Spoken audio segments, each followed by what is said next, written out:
Brenna asked me to talk to you a little bit about research and specifically about research design and how I think about research and how we start research and all of that sort of stuff. I've been doing research for a very long time. My mom was a biology teacher. And so when I was in the fourth grade, she said to me and my brother, "You will do research or you will not come home at night." So we started doing research in fourth grade. So my first study was looking at medicinal plants, aloe vera, and I cut both of my hands and then put aloe vera on one hand and not on the other hand, and you looked at which one healed first. And I thought everybody did that sort of thing because that's the family I was raised in. Never occurred to me that that was not normal, which of course it's not. But I did research all throughout elementary school, high school. I studied why males tend to outperform females in math and spatial awareness. I did research in college. I'm not a complete nerd, but a little bit maybe.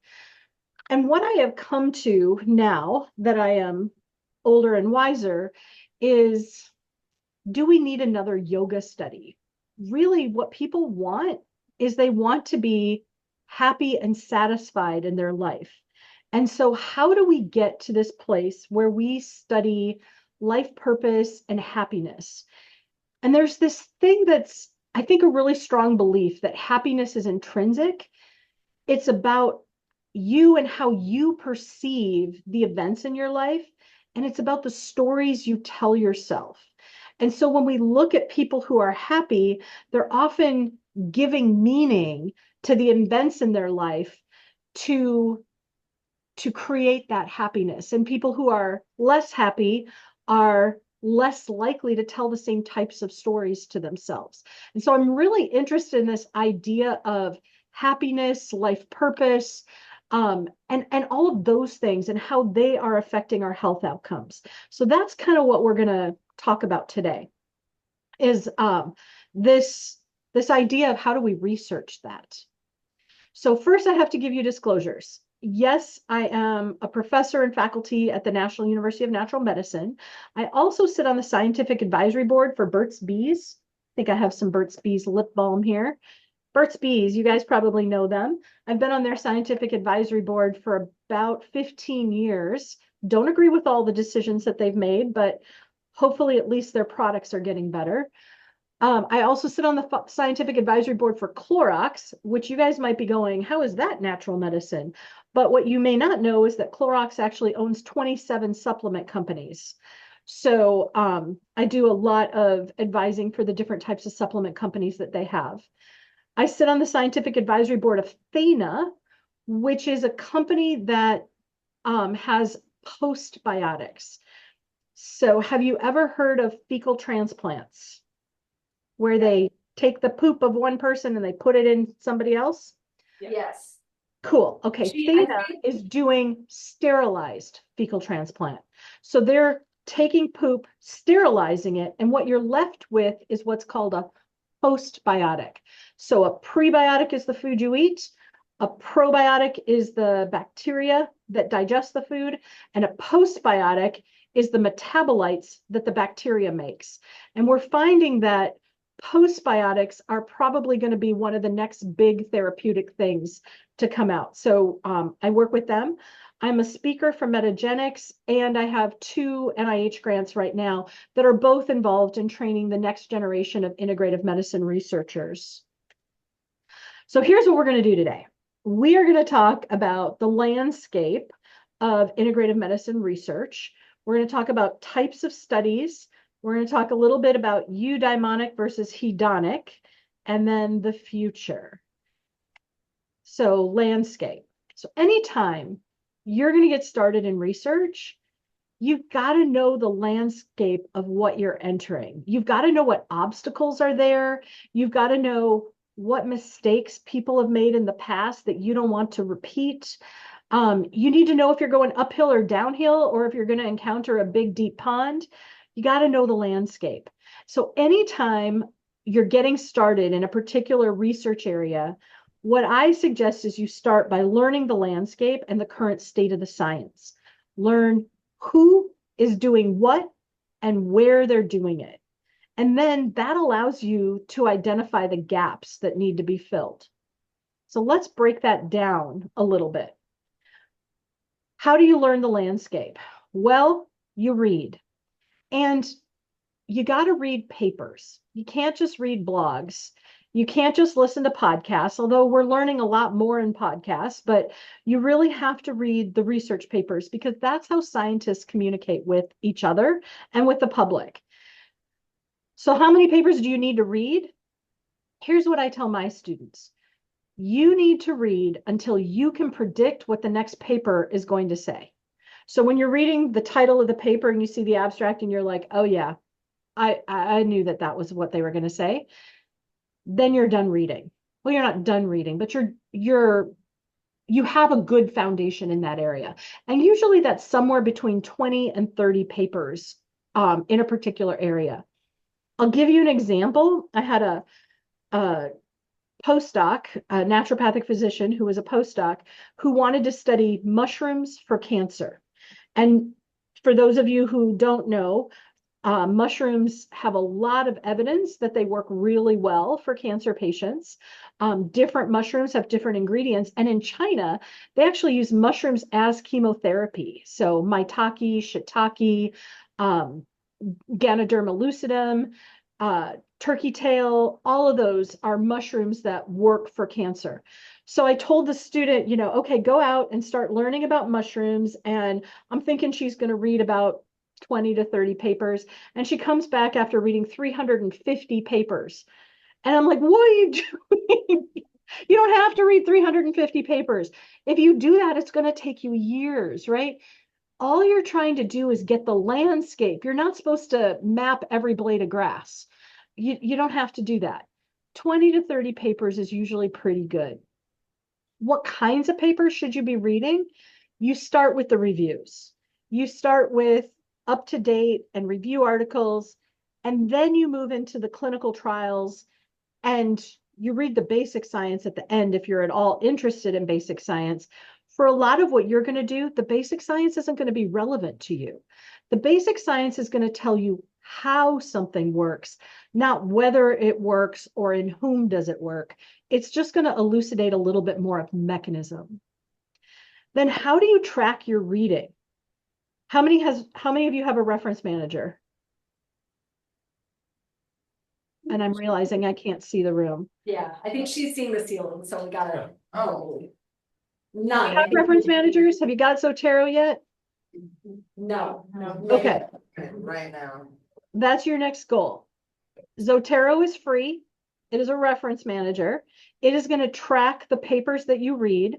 And the cool thing is 6 years from now, when you go back and you go, oh my God, I read that paper in Brenna's class and I can't remember, you go into Zotero and you can tag papers as you're entering them in your reference library, and you can tag what class you were in when you read that paper, or you can tag the PICO, the author, the location, things that make you remember so you can go back and find that paper again.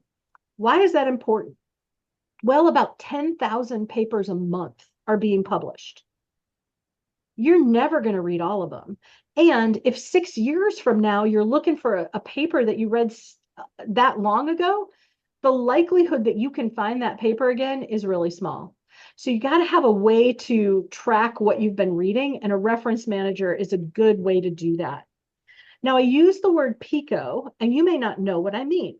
What I mean by PICO is when we look at clinical studies, we use what is called a PICO format, PICO.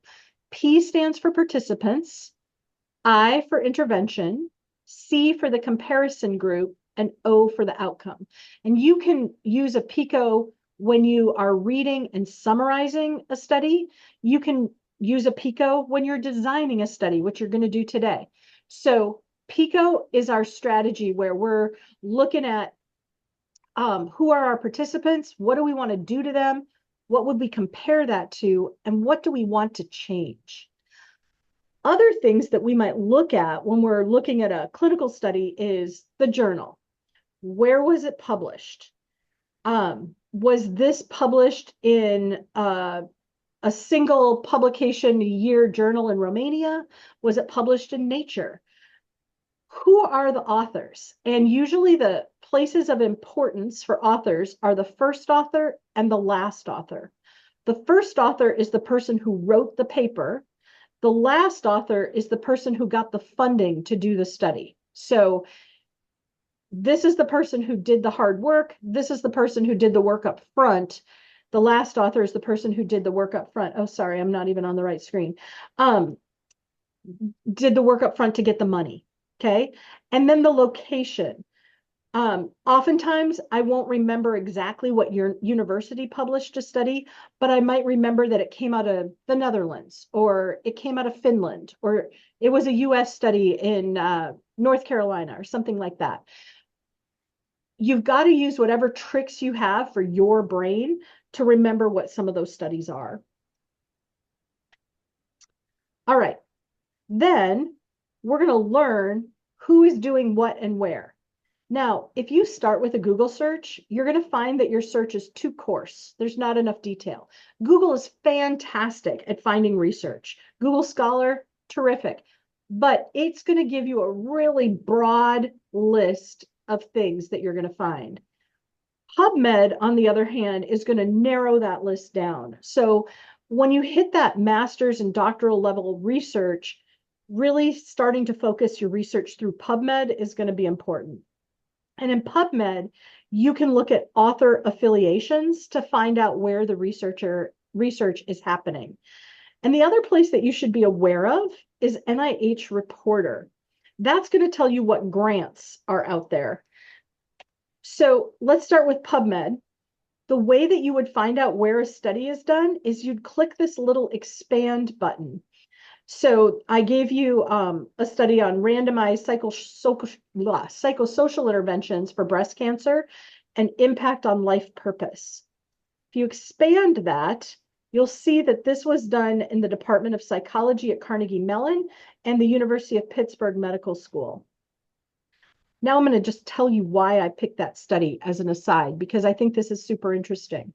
I was doing research with a colleague of mine in Brazil, and their labs were looking at the personality types of women who survive breast cancer, women who don't survive breast cancer, and women who survive breast cancer but go on to develop other diagnoses.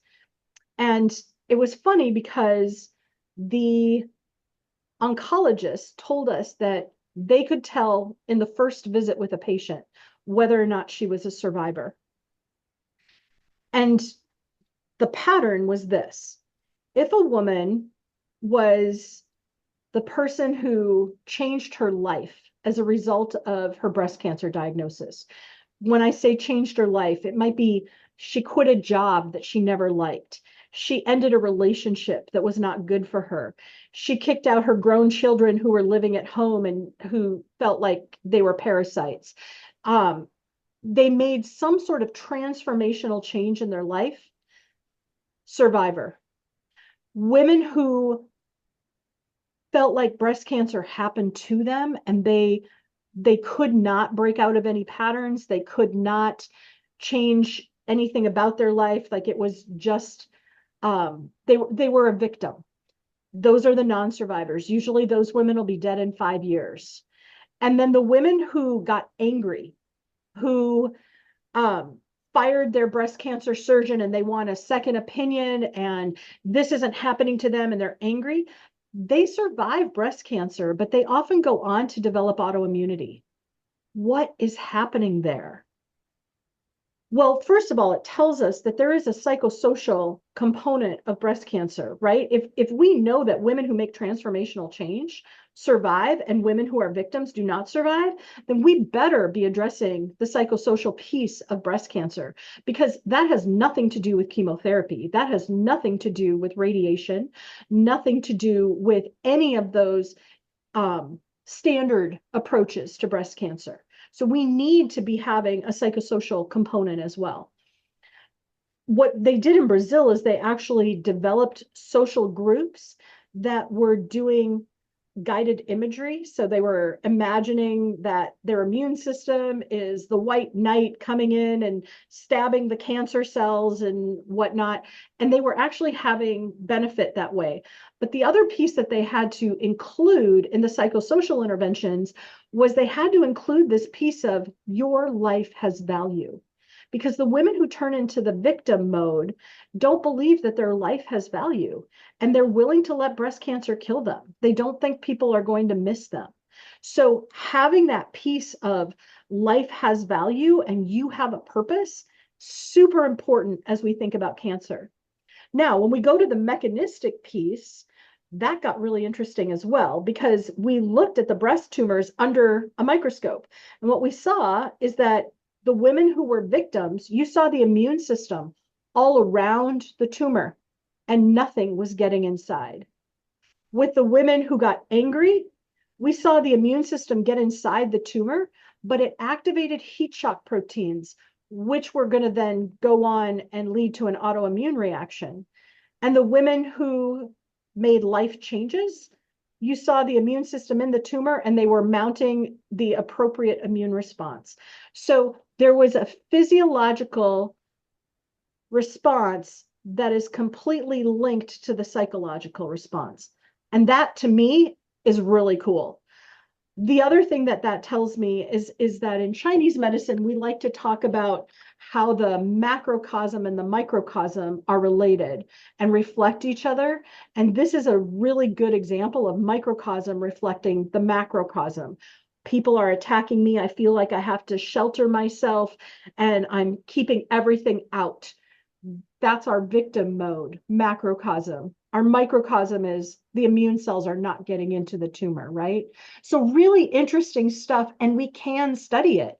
It's just that it gets complicated, and typically those are not the studies that you're going to read about in the New York Times because they're a little bit more fringy, which tends to be the type of research that I'm passionate about because I think that that's really what is valuable to people who have cancer, for example. All right, so we found out where these folks are. The other place I told you that we could look is at NIH Reporter. So this is a website called NIH Reporter, and you can go into this quick search button and you can type in any topic that you're interested in. You can click the advanced search button and you can type in any university, whatever you want to do. Well, it tells you the active funding by state on the homepage. It also tells you the active projects by institute. And if you go to this website, you'll see that the institute that has the most funding is here in yellow, and it is the National Cancer Institute. That's it. The second highest is now NIAID, which is the National Institute for Allergy and Infectious Disease. And they have a lot of funding because of HIV and now COVID. COVID is being funded. Long COVID studies are being funded out of NIAID. So let's say you were to type life purpose into NIH Reporter. What might come up is some things like this. Crystal Park is somebody we're going to talk about, and she's got a network to advance the study of mechanisms underlying mind-body interventions and measurement of emotional well-being. She's at University of Connecticut. You can tell where she's funded through. NCCIH is the National Center for Complementary and Integrative Health. She's also funded through the National Institute for Childhood Disease. And I'm not sure what OD is. We've got Aging Well through Interactions and Scientific Education, the AgeWise plan there, and that's coming through the VA. We've got Ashley Green here looking at suicide risk in the military, but a few different studies happening here. And what you'll find is all of the different studies, even stuff that was funded in the past. So it's an interesting database to browse. Why are we browsing again? Oh yeah, we're learning the landscape. And then what we want to do once we understand the landscape is we want to identify gaps.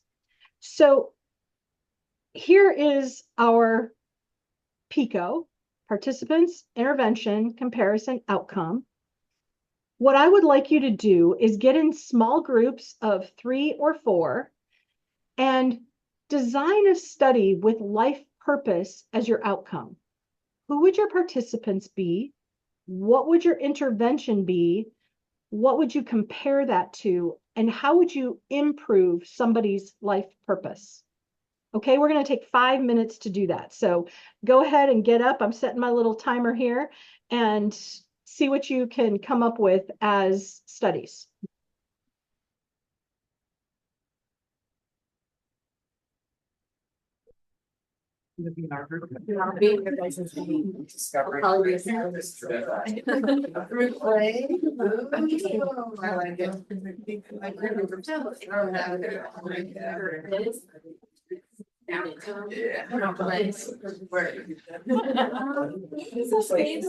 But I'm just interested in the victim response. At least important to like learn why people should have this victim. I've been able to mind that like I haven't fulfilled my life.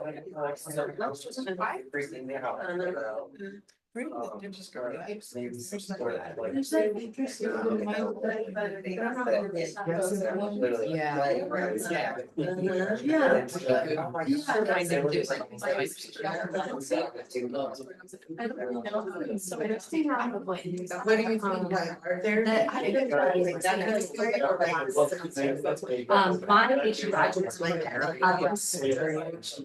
recovered and then got liberated. So she's in that middle category of recover and then. I've seen this happen with folks in research, and they tend to be involved in just that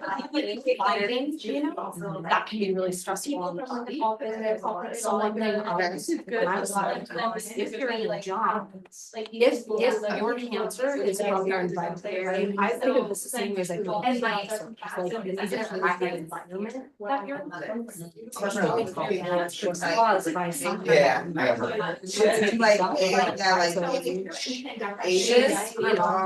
Past midlife, like you're not about to do it or you're dependent on it. So.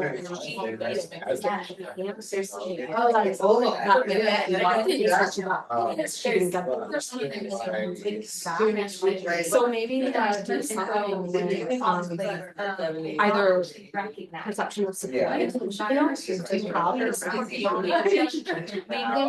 or identity. Is your identity possibly to part of that environment? You know, like for her, maybe part of her identity is racial research in addition to, and so she felt she couldn't. Right.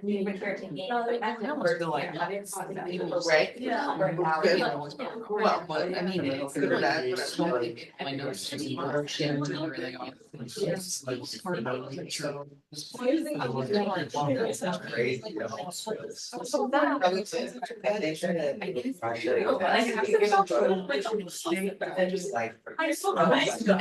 I wanna like show my mom the caps.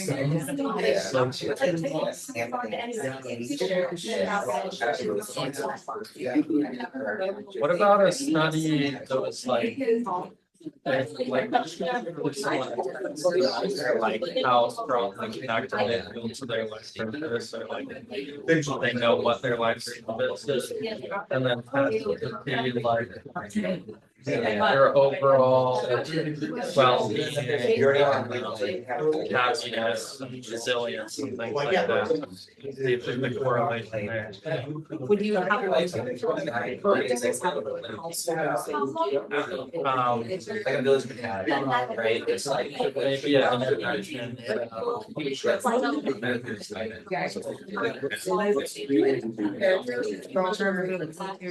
So what it is, What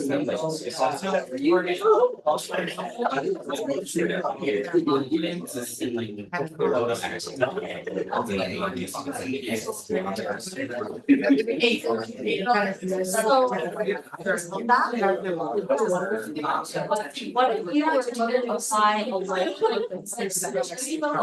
You ask like something like, what do you want to be really looking at, or when they say, and then you say, okay, what take like 1 hour and pick you. So they're expanding this network of their life. 1 minute left.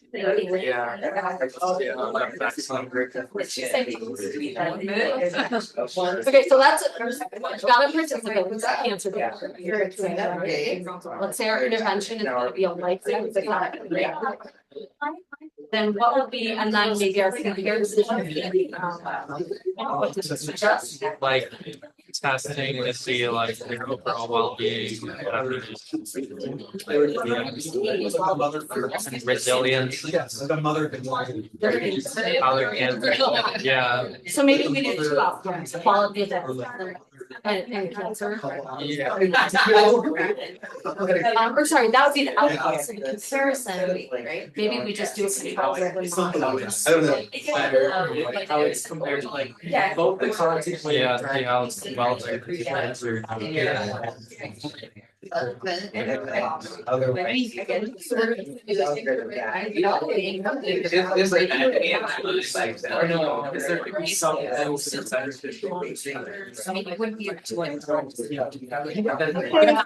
we're gonna come back to the group if you guys are ready. Did you come up with some good study ideas? All right, we're circling back, everyone. We're circling back. Did you come up with some good study ideas? Who would like to volunteer a study idea? All right, let's hear it. Good, we've got. Real quick, Heather, can you hear them, okay? Hello? Yeah, a little bit. Might have to talk loud. Okay, can you hear me, Heather? Yes. Okay, our study group, now I feel shy. Our study group is on stay-at-home mothers. The life purpose study. So we've got stay-at-home moms. The intervention is a group with other self-identifying stay-at-home mothers. And then the comparison is moms with perceived support and mothers without perceived support. And this could be from partners or from other people in their communities helping. And yeah, I guess the outcome, like we said, Life purpose. Yeah, life purpose. Perfect. Great. What's another one? Okay, well, we'll try. Yeah, let's hear it.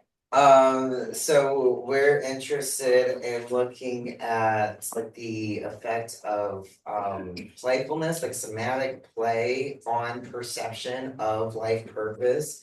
And if there is any impact on that based off of age group as well.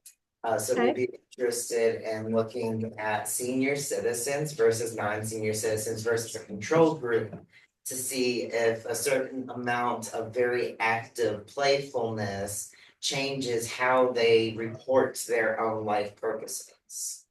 Great. Cool. Are there more? Anyone over in this half of the room? Let's hear it. Okay. On the spot. Our participants are freshmen in college. Yeah. So they're kind of in their space of questioning the reality and who they are. And then we chose to use an intervention called Ikigai, which is in a Japanese concept that means reason for being. It's a philosophy that reflects a sense of purpose and fulfillment in life, and have people use that practice, which is the first one is what you love, which is your passion, what you're good at, your vocation, and then 3, what the world needs, mission, and then what you can be paid for, your profession, and then those who aren't in the practice. And then the comparison of both of the outcomes, an outcome being with purpose. Yeah, great. Cool. And I'm going to talk about Ikigai in about 5 slides. So perfect. Awesome. Anybody else? Let's get all the groups here. Who'd like to go forward? I get so our idea was to have like an intervention of life purpose for someone to like maybe start working on their life purpose, like taking an art class, for example, or something that they're interested in. And then we would do that with like cancer patients and see, do like a control group and see which group does better in their cancer and their like also their overall well-being and happiness.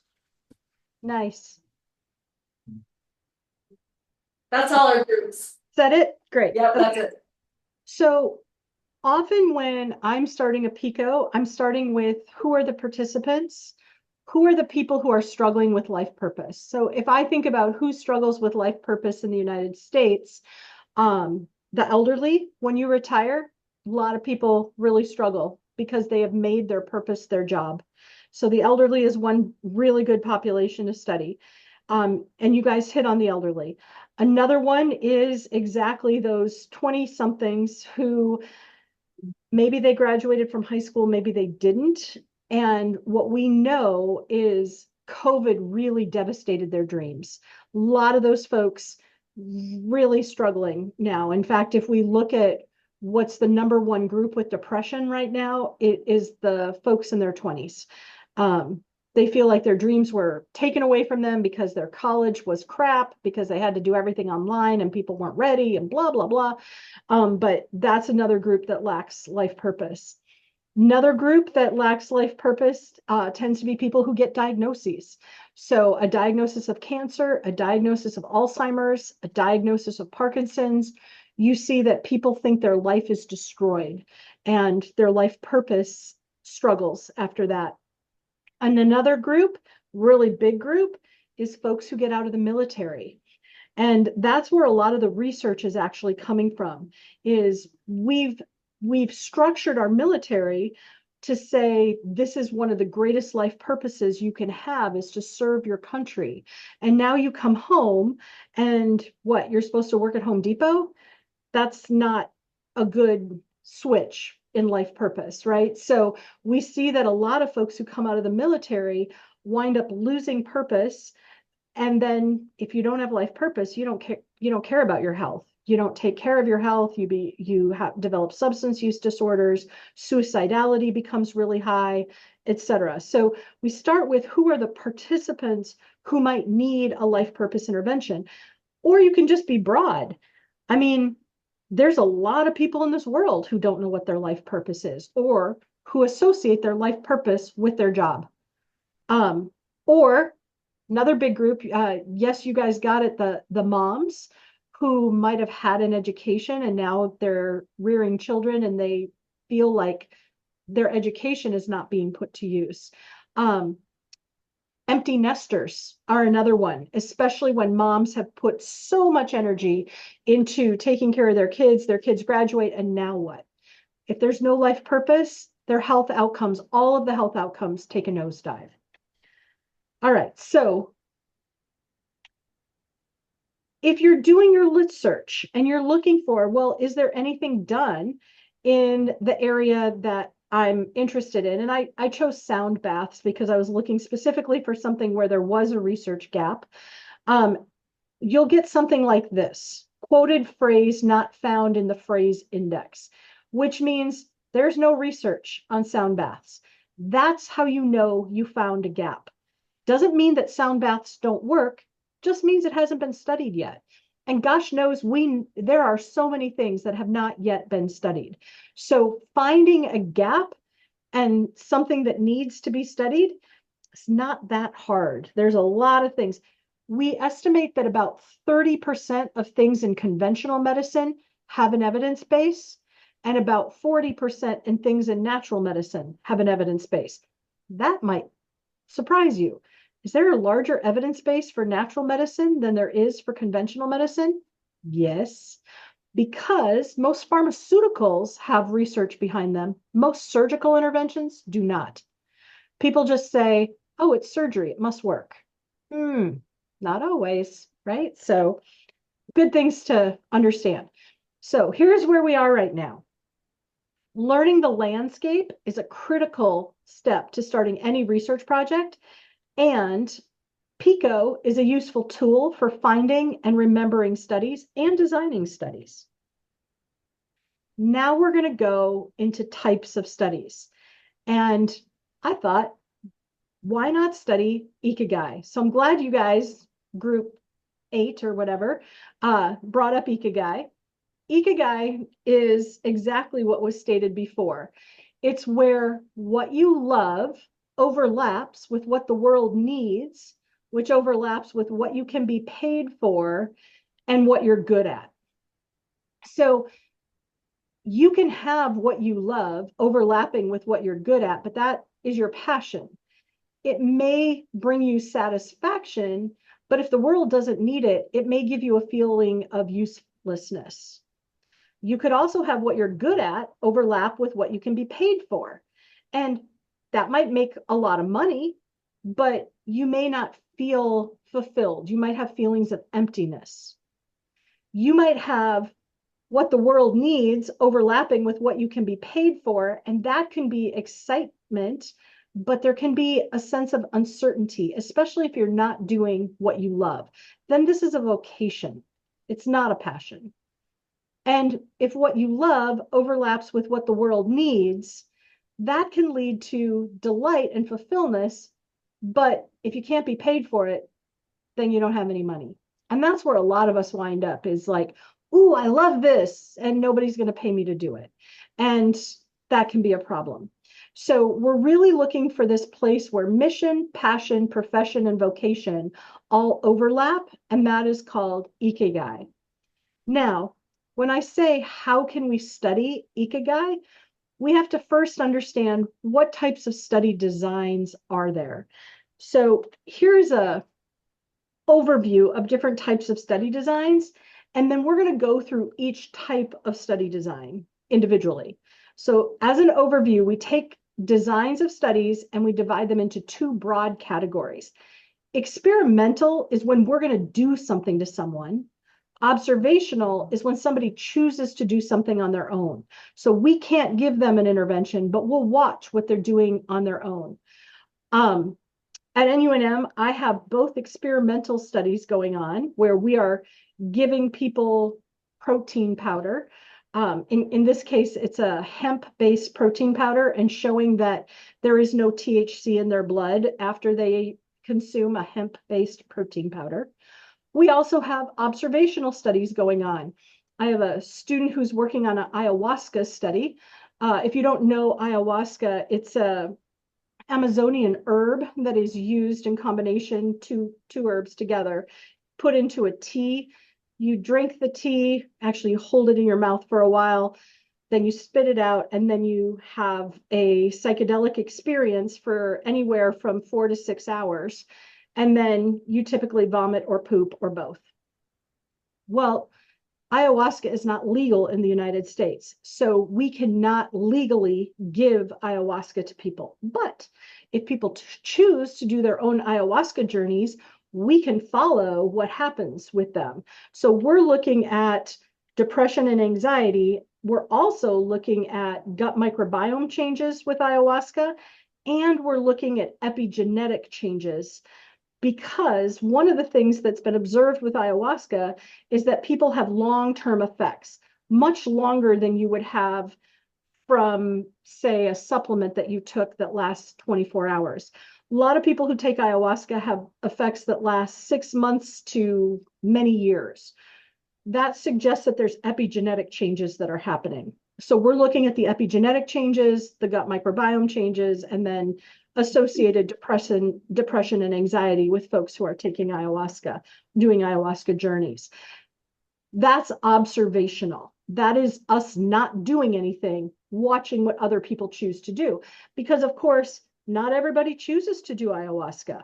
And so there might be something special about that population who decides to do ayahuasca that's different than people who don't decide to do ayahuasca. It's not considered as rigorous a study design because it's not randomized. All right, as we think about different types of studies, the first one we're going to talk about under observational studies down here is a cohort study. And a cohort study, if we were looking at life purpose, you would have an exposed group and an unexposed group, and then you'd look at disease, no disease, disease, no disease in each group. If you're looking prospectively, you're going to look forward in time. If you're looking retrospectively, you would look backwards in time. So if we're talking about veterans, as we were earlier, we might look at veterans with life purpose versus veterans with no life purpose, and then look at incidence of diabetes. Do we see a higher rate of diabetes in people who do not have life purpose or in people who do have life purpose? Do you have a hypothesis?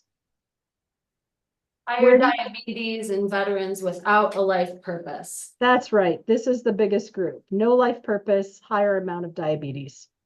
Yep. All right. Our second type of observational study is a case control study. These are typically done retrospectively. So you start out with identifying your cases and your controls. So people who have some sort of diagnosis, and the control would be somebody who doesn't have a diagnosis. And then you go back and you look at what their exposures were.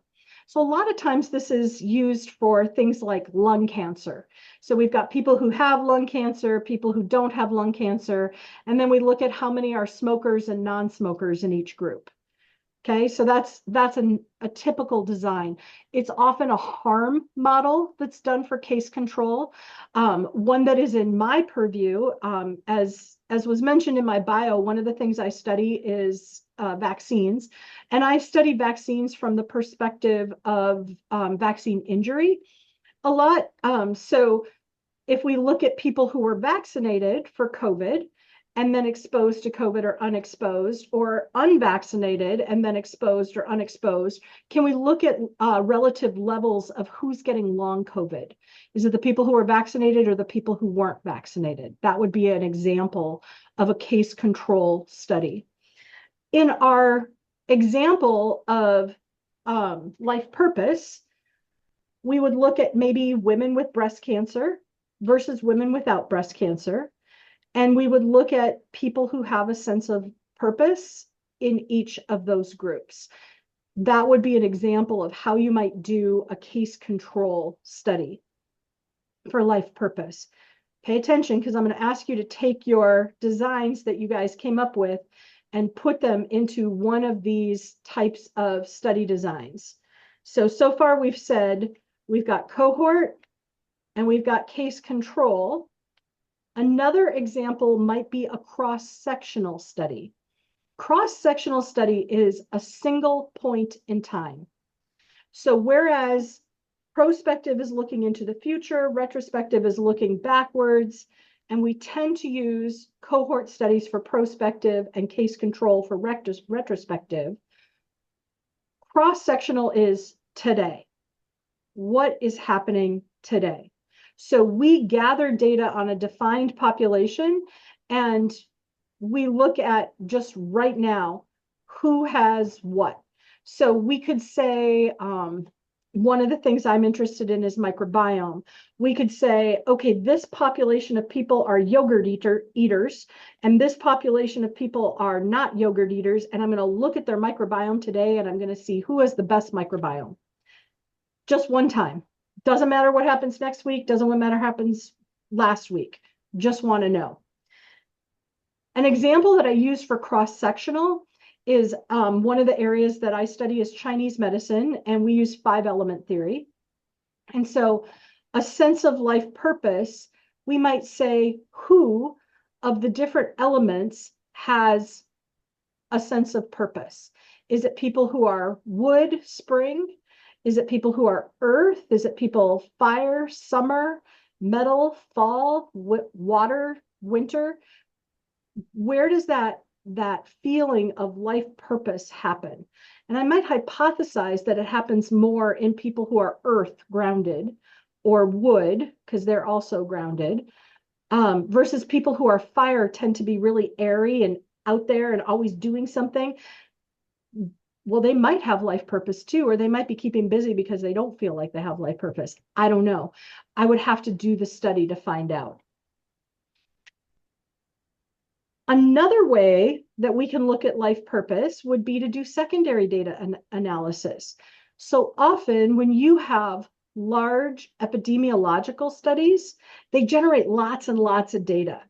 And researchers can go into these and answer research questions. So let's say you have a study where they measured quality of life.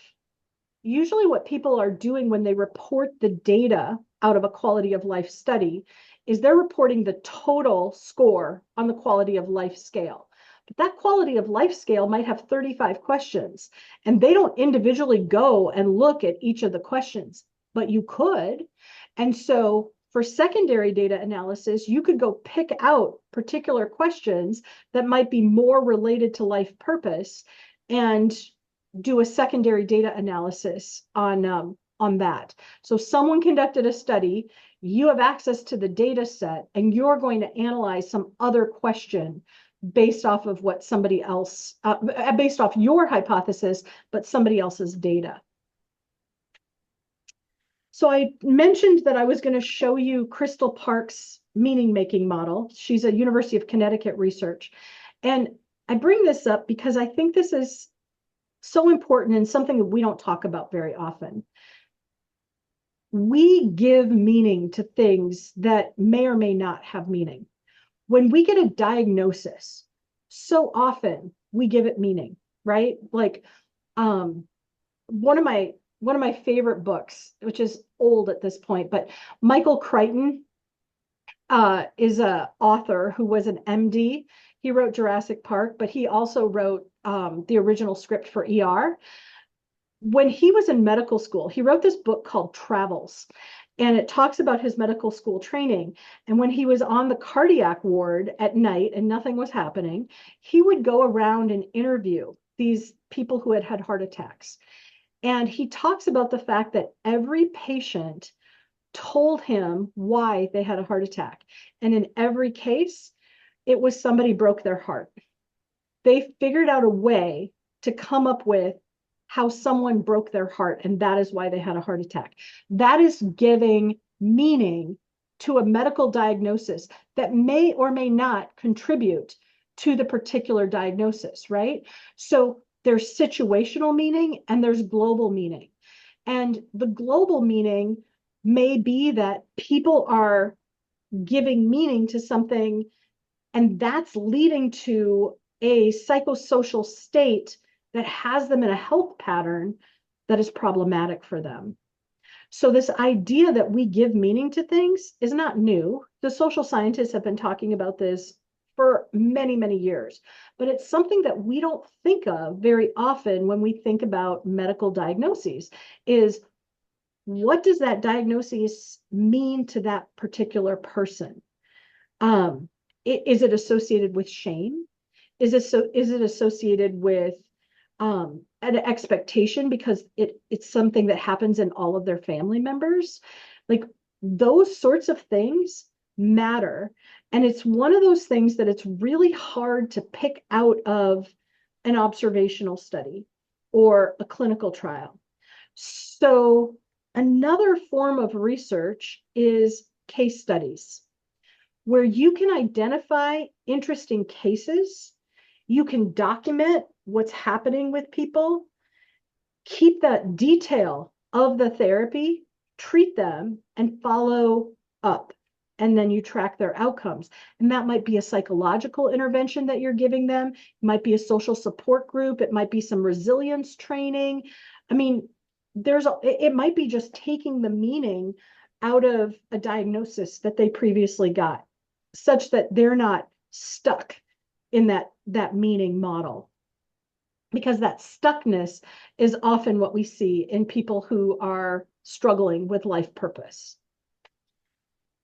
We have to talk about RCTs because randomized controlled trials are considered the gold standard of clinical research. And our RCT example is that you always have to randomize, right? So randomize, you have to have a control group. And so maybe we recruit people with trauma and we assess their life purpose at baseline. Then we randomize them to get a biopsychosocial intervention or no intervention. Now, We are in experimental land because we are giving these folks something.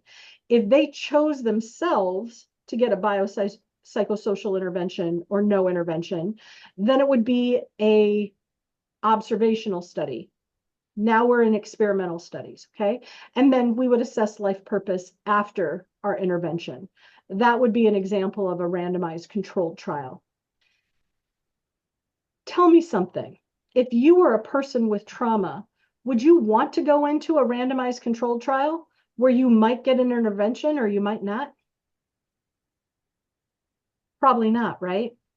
We really struggle with the RCT models when we get to things that are readily available, first of all. Like, it's not hard to find a biopsychosocial intervention somewhere. There's trauma yoga out there. There's, individual counseling. There's mindfulness-based stress reduction. There's all sorts of interventions that you could seek out yourself. And now you're going to get randomized to no intervention. Who wants to do that, right? So when we look at RCTs of some of these things, we really struggle. And what's more often done is that we do something called a quasi-experimental study. Quasi-experimental study is you use people as their own controls. So you measure their outcome before you give their treatment, and then you measure the outcome after you give the treatment. And you don't have a control group. You do what's called pre-post analysis. Now, what is the treatment for finding meaning in your life? I'm not sure if I know. I mean, we could say the treatment is Ikigai, but Ikigai is more of, it is a thing that you can apply, but getting someone to figure out what is that thing where all those things overlap for you, that's a little tougher. So figuring out what the right treatment is may also be dependent on the individual. Some people may respond really well to an Ikigai-based treatment, and other people may respond really well to a counseling type of treatment. And so you may have to know the characteristic of the individual before you enter them in a clinical trial for a particular type of treatment. Then we have something called N of 1 studies. N of 1 studies is where you use the patient, only one person, but you give them a treatment or you give them placebo, and then you give them a treatment again, and they are blinded to what they are getting. They don't know if they're in a treatment phase or a placebo phase. And you randomize the order of what they're getting. So they might get treatment, placebo, treatment. They might get treatment, treatment, placebo, or placebo, treatment, treatment. But you see where they're responding. They don't know whether they're getting a placebo or a treatment. Again, really hard study to design for life purpose. Works really well for pharmaceutical studies where all you've got is a little blue pill. You don't know if it's active blue pill or not active blue pill. Okay, we can do an N of 1 study like that. Hard to do with an active therapy. Hard to do for nutrition studies, hard to do for massage studies. You darn well know when you're getting a massage or not, or you better not pay that massage therapist. Right? Yeah, so N of 1 studies work if the treatment and the placebo can look very similar to each other. Otherwise, they don't work very well. And we have pragmatic trials. Pragmatic trials, you're going to see pragmatic is over here in green, explanatory is over here in blue. And this is one of the things that in the research world, people get worked up about, the difference between efficacy and effectiveness. Efficacy is, does something work if in like a randomized controlled trial, if all of the factors are perfect condition. If we've got a really rigid protocol, we're going to make everybody do exactly the same thing, and we're looking for a cause and effect. Effectiveness is, does this work in the real world? In the real world, we're maximizing generalizability. We want to know if the treatment works regardless of the fact that the person has to go home to their grandchildren who are running around their house. It works regardless if the person has a job that they hate. Like all of those things might be reality for people. Whereas when we put them in a randomized control trial, we say, oh, we're only going to look at single elderly people who live alone and have a dog. And we're going to be really selective in our inclusion criteria. Pragmatic trials, we're going to be broad in our inclusion criteria. We're going to take everybody and we're going to see, does this work in the real world? So RCTs, everybody recognizes it's not a real world situation. It's how we determine whether or not something works. But once we start with an RCT, we eventually have to go to a pragmatic study to see, does it work in the real world? And whole system research. Whole system research is this idea that we're not going to do one thing. We're going to recruit participants. We're going to allow clinicians to do whatever they do, treat the participant completely holistically, document what they do so we know what they did, and we're going to measure as many health outcomes as we can. Because we don't know, if we treat somebody for life purpose, maybe all of a sudden they sleep better. Maybe their blood pressure decreases. Maybe their cancer goes away. We want to measure all the outcomes because people are not individual systems. The individual systems, breaking everything down into its components, that was Descartes. Descartes did that in the 1690s. He broke everything down into the cardiovascular system, the endocrine system, the nervous system, et cetera. But of course, our body doesn't know that we've broken it down into all those things.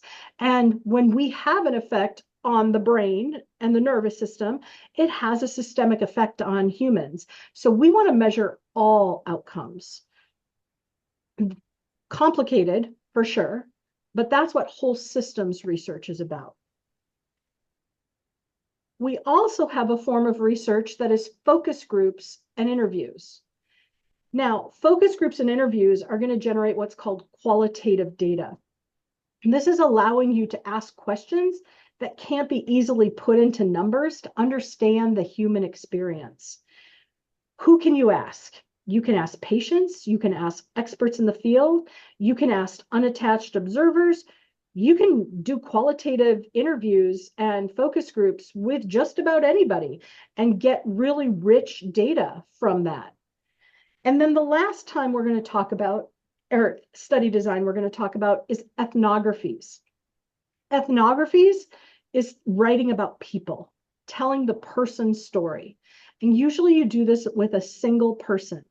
So if you're going to do that, you have to be fluent in the language of the person that you're studying. You need to establish mutual trust. You need to study daily life over a long period of time. And usually you're staying in a particular location. So an ethnography is often done about a person who might be experiencing a different cultural experience in a particular location. But it can be done on just about anybody. We've seen ethnographies done in Texas on immigrants who have moved into a US city and are now trying to figure out how to access the healthcare system. We've seen ethnographies done on folks who live in the Kilimanjaro region of Tanzania. Like ethnographies are often done because they are they're often done in a particular ethnocultural group.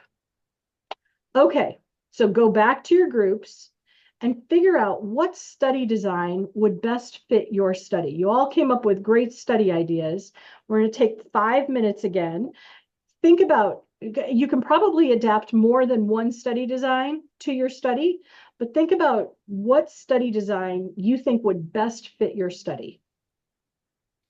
Go.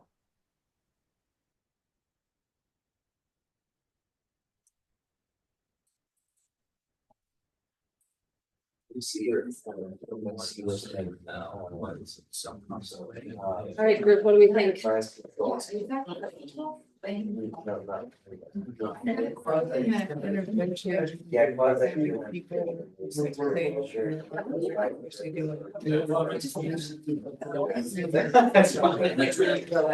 Well, with the gets the.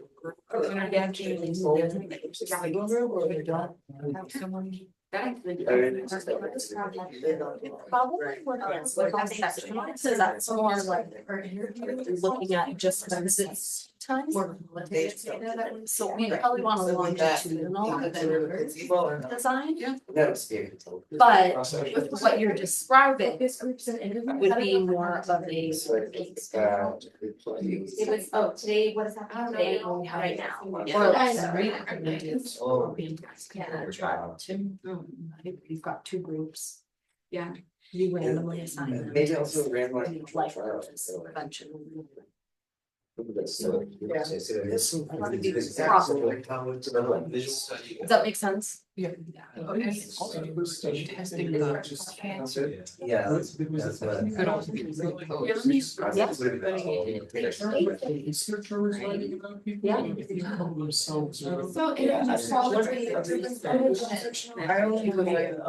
issues that you would run into.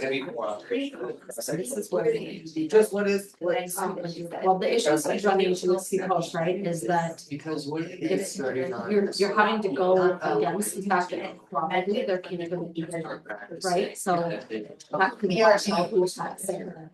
But you still need. yeah,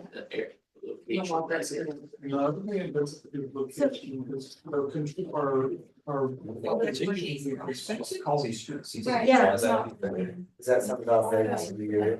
Yeah, that's like location. Okay.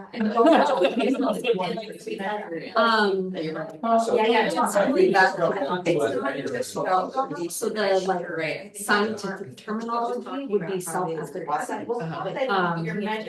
And that's mostly just because well standardized assessment things. You could probably, there might be autonomy to self-efficacy. And then like. So we're more with complementary knowledge helps. Because complementary interventions tend to talk more individual, and they focus on populations of rather than Western medicine tells which are and getting from some sort of society. Yeah, it's a qualitative method for collecting data. Is that like is that the data collected approximations interviews? Which you can use like Yeah. Well, I guess like, I guess we know. So it's kind of like within the chat. Things that I like doing. Okay. Because it makes I me didn't feel get like. Because I feel like I think that allows like something. Yeah. Not something on like a scale of 1 to 10. Interesting. So how might you come up with a life purpose intervention that is intrinsically more? I think you have to ask them. You're measuring all outcomes, not the ones. But that would. Yeah, I think it's what you do. I mean, Maybe measure all outcomes and realize. I guess you could give them like a selection of choices. But now we realize that At like least everyone.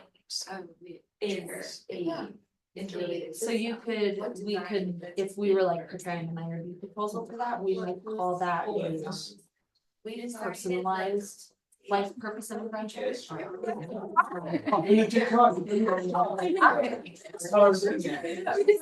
that as an intervention. Oftentimes what you'll see is there will be 4 to 5 main actions that are used, and then maybe up to 3 or 4 actions that the traditional Chinese medicine doctors have added for fields into there. So you have this, it's a way of kind of standardizing and bringing in a personalized.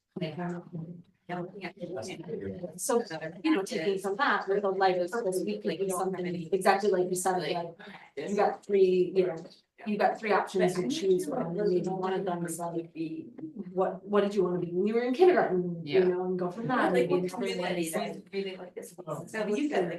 is a way to have a. 1 minute, This. Oh.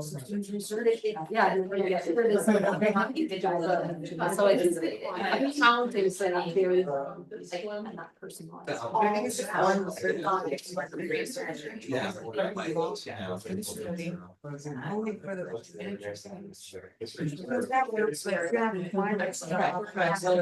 You're working on your own. But yeah.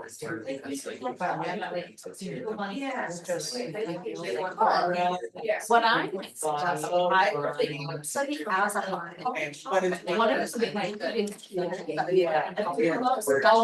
trying to harness behavior change. Did you? Oh, I know. Is to start small. A lot of people are afraid of change because it means all these good things, right? So like I have a client who well, so I have a client right now whose husband. I mean, I don't know if that was diagnosed with cancer and we're trying to get her substance. But And so rather than saying like, okay, go find a social support group. I said, this week, why don't you just find some research, do a Google search and see if there's research there. So she did that, and then the next week I said, pick one of those resources and see if there's a research. So she did that. And then the third week I said, you look at their schedule and see if there's a meeting that you could go to. And then the fourth week I said, I do one school. So like, rather than saying like, find your, what is it, what all these around you children like. Maybe you all wanted to be a chef and you might suggest like, who knew could you sell 5 muffins up front? Or like, could you, like I was could you make sell them at lunch? Okay, guys, sounds like there's really rich conversation going on, but in the interest of time, I'm going to bring us back to the main group. Anybody want to share what study designs you came up with? Not everybody at once. Yeah, go for it. So we were the mothers group, and we were thinking of doing a was it Quasi-experimental? quasi-experimental, but towards more of a pragmatic approach, which also maybe includes like the whole systems as well too. Where we have this survey where we observe mothers and just what they're going through already. And then like the next week we'll put them all into the co-op, the mothers co-op, with the mothers group. And then do like the host where the group's over, and then we take a survey again afterwards. Love it. Yeah. Cool. Who's next? Okay, we'll go again next. We were the group of examining like impact of playfulness on perception of life purpose. And we're thinking that a combination of quasi-experimental, since we would likely be wanting to assess how they perceive their life purpose both before and after the experiment, but then also randomized controlled trials, because we recruit our participants, but then they're either exposed to this play or they're just not, Yeah, you could actually do a randomized controlled trial with yours, and you could do what we would call a waitlist control, where the folks who get randomized to the control group don't get the play intervention immediately, but after the first group finishes the play intervention, then they get to do the play intervention too. So we call that a waitlist control, where half of your subjects have to wait to get the intervention. Now, just so I'm understanding correctly, does that mean that you'll have twice as many people that get exposed to the That's right. treatment over time, but you're only going to have half of them that are utilized as some form of control to begin with, correct? That's right. So you wind up with twice as many participants in your experimental group and half as many in your control group, because half the group was waitlisted. Yep. So I guess do you account for that difference only by saying this was a waitlisted control group, and so therefore it carries that sort of like implication that the control and the test numbers aren't going to match? Yeah, it's not going to be 50-50 in your analysis. It's going to be 1/3 and 2/3. But yeah, that's something that the statistics deals with pretty easily. So waitlist control is a nice way so that everybody eventually gets the intervention. Awesome. Yeah. Okay, who's next?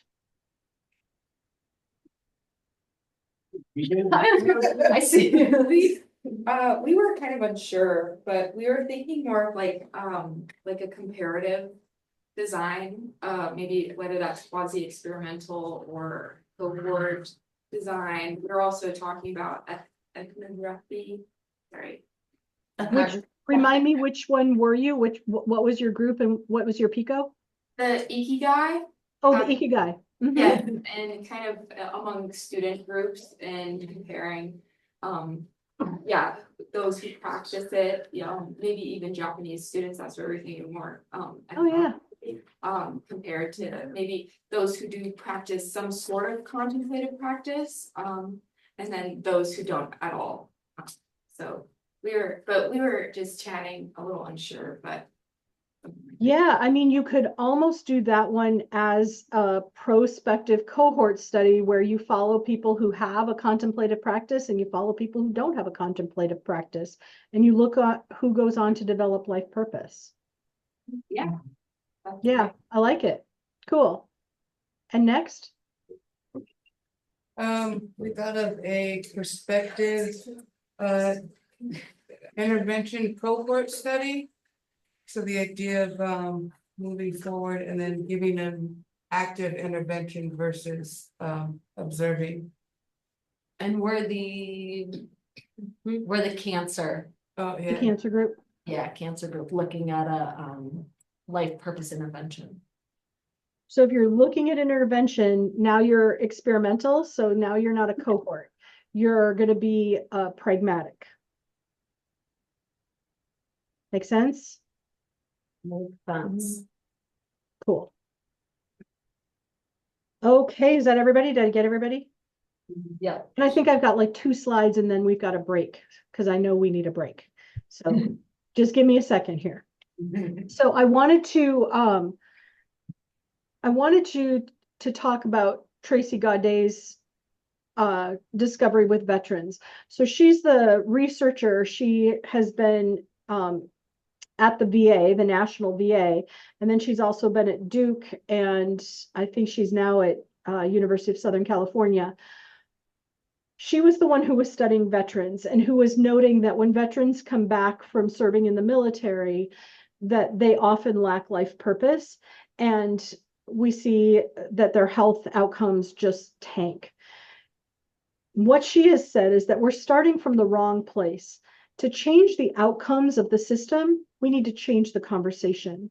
We need to start with discovering what gives each of us a sense of meaning and purpose and what matters most deeply in our lives. We keep starting at the health outcome. We start with, higher incidence of diabetes. We need to give them metformin and insulin. Higher incidence of cardiovascular disease. We need to give them statins. Like that, we're starting at the wrong place. If we give them a sense of purpose, then you don't need all of those other medications because people start taking care of themselves. And I have just found this research to be incredibly true as I've been on my path throughout the world. So here's where we are. Different designs allow us to ask different questions that could all be related to the same topic. And if our health outcomes are related to life purpose, perhaps we need to be asking different questions to our patients. All right, let's take 10 minutes. So we're going to come back at, what is that, 12 after? Or 12, I don't know. What time is it? It's 1:41, so 1:50? Yeah, let's come back at 1:50. Cool. Does that give you enough time to find food or a bathroom or whatever you need? Yeah. Okay, great. I'm trying to fix the camera issue, but I'm not really sure how, so please enjoy our ceiling. She can see you now, it's when you're. I can see you at the moment. I think it like focuses on whatever is closest. And Yeah. then And it changes whenever Oh, I- anybody talks, so it just kind of is gonna do its own thing. It's okay. Are you ever able to see students, Heather, or is it always just? I'm seeing walls Yeah. mostly, Yeah. Well, fantastic. but I'm gonna go get myself some food. Okay.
Yeah, that looks better, right?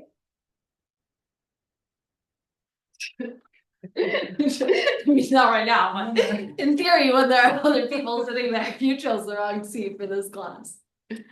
Yeah, there we go. Yeah, I think that might be better. Yeah. Just really, it just, camera loves me. Oh, does it move? Yeah, it moves Oh. to like where the closest, I think, sound or object is. So I wonder if it'll like track. Yeah, okay. There we go, yeah. Cool, okay.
Damn good stuff. That's yeah. Have to bring me lunch. You want one? So sweet of you. No, but I. This is my snack. This is my first meal today.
No, we all wish we just.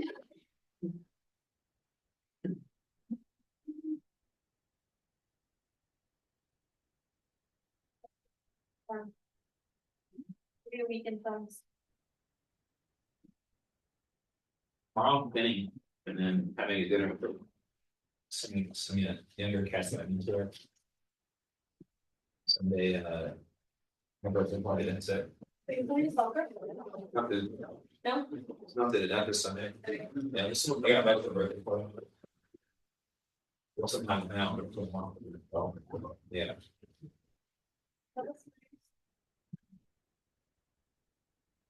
Your dreams. My plans, I'm trying to make plans, but football for sure. And probably should do homework, probably will not do homework. Yeah, right. Probably will instead go and hang out with my friends. Except for this class of homework. I was gonna be so stressed today to do it otherwise, and I was like, the minute Friday morning comes, it's like, it's the weekend in my head. Yeah. Friday work, I'm like, Thursday night is like. I don't like sitting there sugar based on beef, so Yeah. that kind of works for me. Dude, I did that, so I feel that. beef sugar, but fine sugar.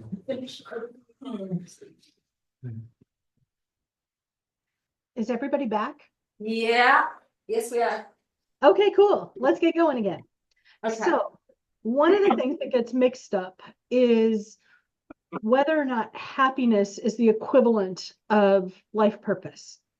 And most people think happiness is happiness, but there's actually different types of happiness.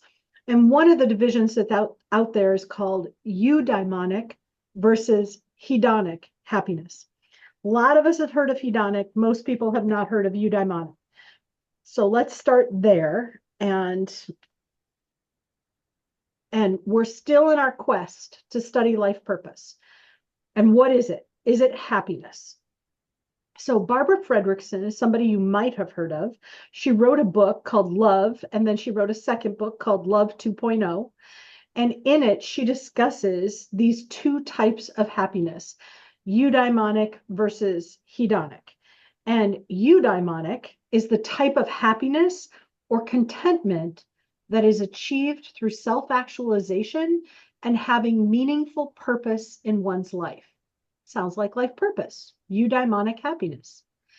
Hedonic happiness, on the other hand, is achieved through experiences of pleasure and enjoyment. Let's all go for margaritas. That's hedonic happiness. Eudaimonic happiness is let's go serve the homeless population meals so that they are able to get through another day. Eudaimonic happiness, hedonic happiness. Eudaimonic happiness is a fulfilling life, a life that is satisfying. It's life as a whole. And it's this feeling that your life has meaning or purpose, and your experiences allow you to learn, grow, and reach your full potential. That sounds beautiful, right? Happy moments is hedonic. It's experiences that are satisfying. Nobody's saying it's bad. It's experiences that are satisfying. It's fragmented. It's elements of your life. It's not your whole life, but we're having an experience that's amazing. We went on vacation and saw the Grand Canyon. Woo! Happy moment, not necessarily happy life.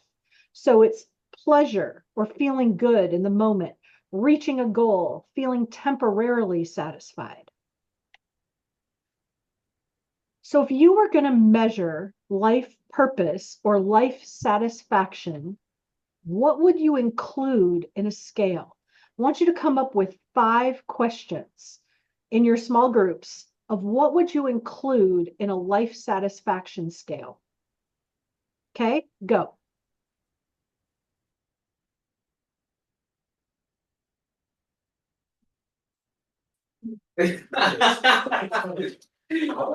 Yeah.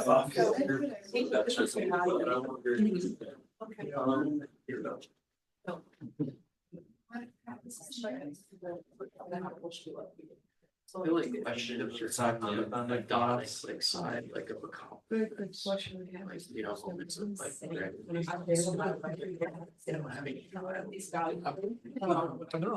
Experience line relationships. One of the questions. It's like your own perception of your own question, life satisfaction. To me, life satisfaction. Consistent, like, How many as a long as you satisfaction. Because if you experience satisfaction, like, intense peaks, like, that's it.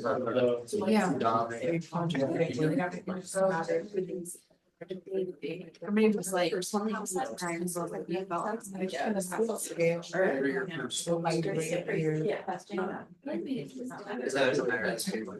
Well, and in a sense, like, thinking about it as holistic, I mean, to me. It would be like a longer time frame of like how long you've been feeling sexual. Something like you would be like, oh yeah, I feel totally satisfied with my day. It's like service others. Right now in this hedonic experience. Yeah, right now I'm on the drug. Yeah. Totally. Yeah, yes, I wonder if. Maybe like a question of like, has there been any? So that's actually. Satisfaction scale. What were you gonna say? It's scale. It's Yeah, like. so maybe Oh. we'll have the same question. Yeah. On scale of being satisfaction, but a scale of like modified satisfaction, either saying social past 5 or 10 years. Or you could add in when not on. I mean, you could just say that, maybe I might say like, on a regular Wednesday, over the sum of all regular Wednesdays. Yeah. That would be a good one, like, I don't know. That is very specific. That sounds special that I had. Think of all the Wednesdays. What did I do on Wednesday 5 years ago? Okay, has anybody got any questions that you would want to include?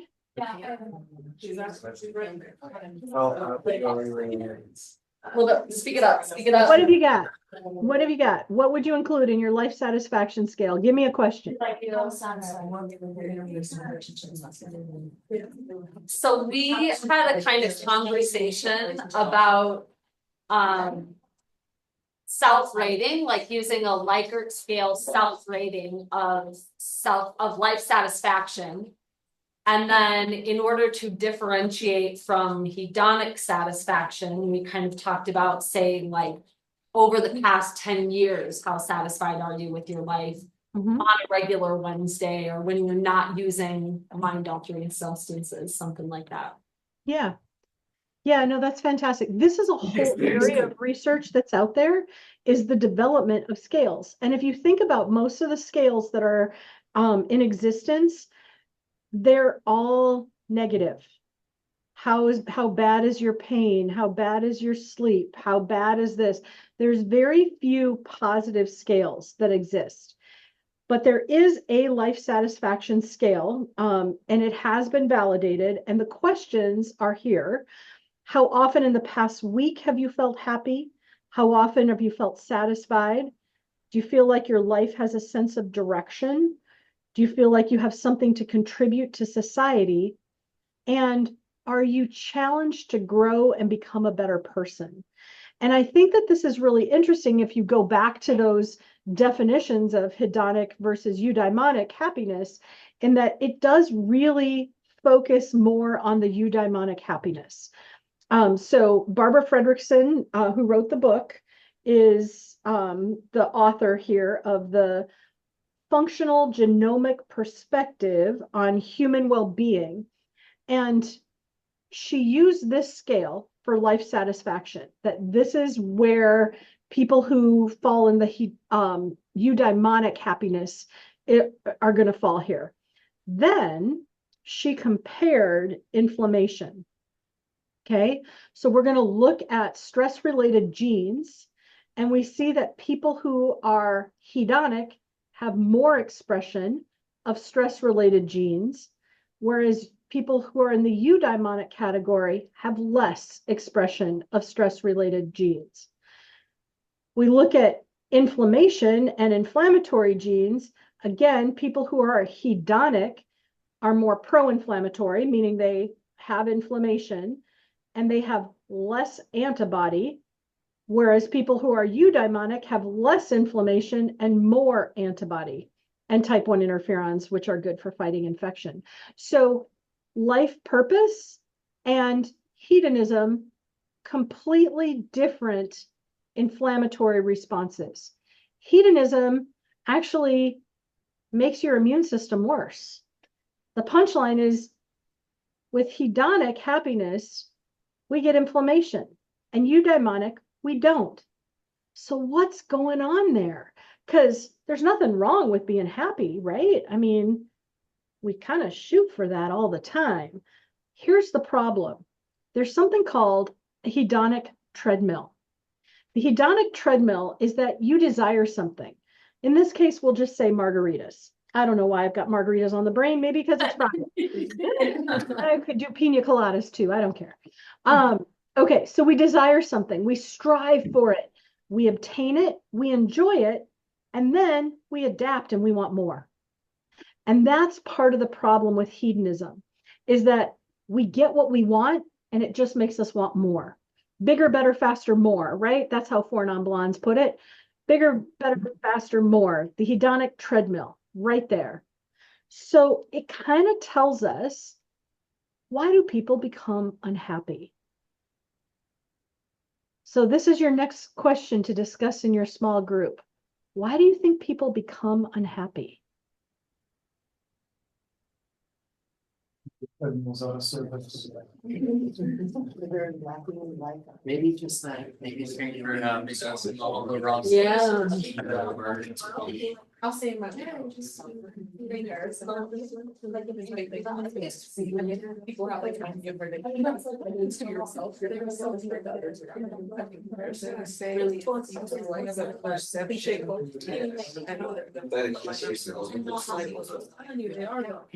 And then it's like on your journey. Yes, I do.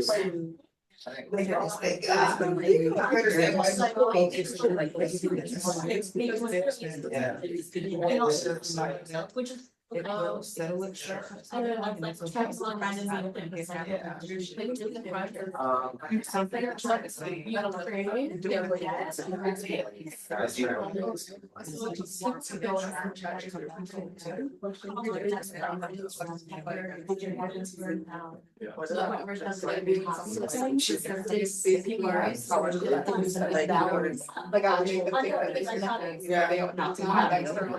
It was like literally everyone. Thank you.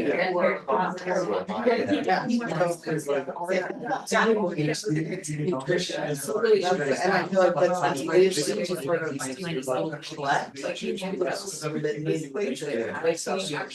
know, there's times where like I haven't grocery shopped, it's not even like phrase. And I don't feel like second I can get bad things to say that. I find that changes. So what you're at, watch the next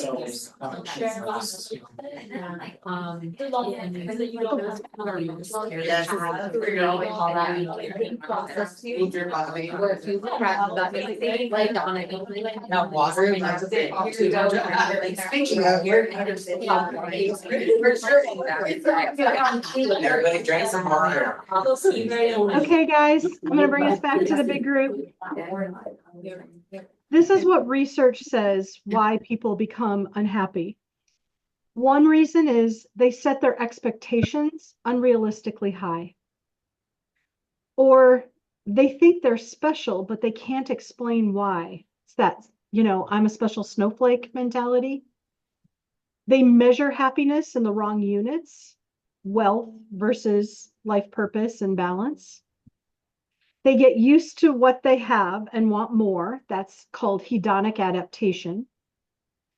They confuse not being bad with being good. There's a difference. They try to find meaning in being unhappy. They hope that other people will make them happy. We have to get happiness from within, of course.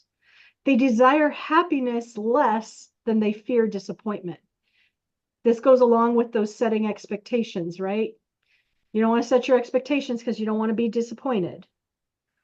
They find commiserators. And this is one of the issues with social support groups, is that if you don't have the right moderator, you might just wind up in a arguing group or a let's all feel sorry for ourselves group. They might believe happiness is a selfish pursuit. They think that misery follows happiness. Don't want to be happy because I don't want to set myself up to be sad later. Or they don't see the impact of their work. Do all of those resonate for you? Are we missing some things here? Yes. Yeah, of course we are. Of course we are. This is just, and again, I'm trying to point out to you where some of the gaps are, because I would love to see more research happening in these areas. So I'm going to bring us back to Maslow's hierarchy of needs. And if we're trying to get people to feel like they have life purpose, we need to start with them having their physiological needs met, right? We have a whole part of our country right now that is not having their physiological needs met. And it is not a coincidence that the area that is most destroyed is in Appalachia. We have not devoted resources to that area of the country. And as a result, when they get hit with a big storm, everything fails. That is a problem with our government and how we've set up our resource allocation. But if you don't have your physiological needs met, you can't move up. So safety, security, next, then belonging and love. intimate relationships and friends. Then esteem, self-actualization, and where does life purpose end? There it is, up there at the top. So as we think about our populations where they're lacking life purpose, we have to start down here and make sure that all of these other things are also being met. We can't start there. We actually have to start down here. So our building blocks of eudaimonic happiness include self-acceptance, autonomy, being able to make decisions for yourselves, personal growth, environmental mastery, having a purpose in life, and having positive relationships. It's not only purpose in life, it's a bunch of other things too. And that's what makes it complicated. Because if it was one little thing, we probably would have solved it by now, but it's not one little thing. So again, to bring us back to Ikigai, we can get there, but we're going to need to establish a few things first. And that means that happiness and life purpose are not exactly the same thing. Eudaimonic happiness and hedonic happiness have different influences on inflammation. And eudaimonic happiness may encompass life purpose, but it is not only life purpose. It is also autonomy, mastery of your environment, etc. All right, so I'm getting ready to wrap up here. Let's talk about the future. What we need to do with the future is like what we need to do with the environment. We need to rewild it. We need to stop with our monoculture and thinking that everything's going to be the same. We need to go in and rewild. And so I'm going to go back to this question that I asked at the get-go, which is, are we asking the right questions? We can make small changes with a lot of the research that we do. We can do another drug study, another yoga study, another nutrition study, a meditation study, etc. But what I think we really need is disruptive change. We need to build a new health model that incentivizes health. If you think about our health model right now in the United States, everybody makes money the sicker people are. Think about that. Hospitals make money, doctors make money, insurance companies make money, pharmaceutical companies make money. The sicker people are, the system makes money. That's what's happened in a capitalized healthcare system. We need a healthcare system that incentivizes health. And when we have a healthcare system that incentivizes health, we're going to flip everything on its head, right?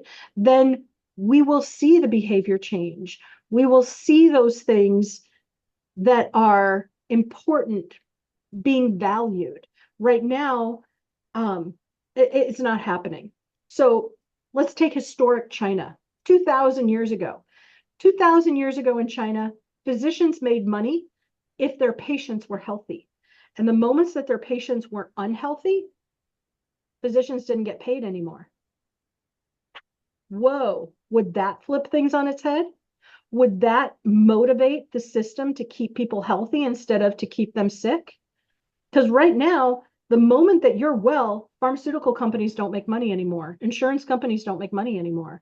They are not motivated to get you well. We have to flip that system. HMOs were originally designed to mirror that ancient China. HMOs were designed to make money when people were healthy and to lose money when people were sick. And the idea was that HMOs would keep people healthier. It hasn't worked that way at all in its implementation. And I think as we look towards the future, one of the areas of research that we need to look at are what are new medical models out there that are incentivizing people to be healthy, whether you're talking about mental health, physical health, spiritual health. All of those things need to be addressed because right now it's not working. More from Tracy Gaudet. To sustain behavior change, which is very clearly difficult, one must be intrinsically motivated. And how does one become intrinsically motivated? Through their personal experience. This is true for both positive and negative behavior change. Experiencing a change in something that really matters to them is often the catalyst. What Tracy was looking at were these veterans who are all coming back and getting really sick. And she discovers that life purpose is the root of the cause. Okay. Who in the medical system discusses life purpose with a patient? When has anyone in the medical system ever discussed life purpose with you? Ever. Doesn't happen. Is it your doctor's responsibility? No. Nurse? No. Could it be a clergy?